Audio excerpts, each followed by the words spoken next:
ГСП онлайн. Городские новости сейчас. Среда, 15 октября.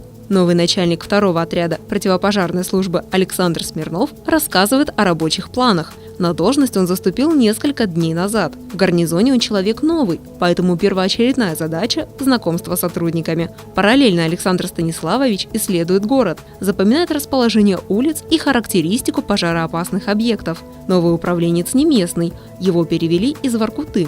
Теперь приходится привыкать к нашим особенностям. Существует проблема лесных пожаров в летнее время. В Воркуте, леса отсутствуют. В Воркуте больше преобладают объекты угольной промышленности, шахты и так далее. То есть специфика немного меняется.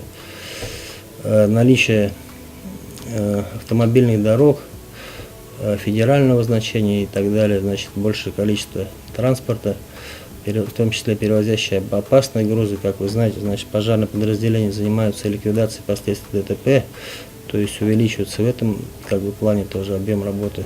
Гарнизон недоукомплектован, но это никак не отражается на безопасности. Огнеборцы прибывают на вызов в течение 10 минут. Для пригородной зоны это время может увеличиваться вдвое. Александр Станиславович назвал свой перевод в Ухту большой честью, оказанной ему руководством. Ведь наш гарнизон является крупнейшим по наличию производственных объектов в республике. Поэтому его долг как начальника – оправдать высокое доверие.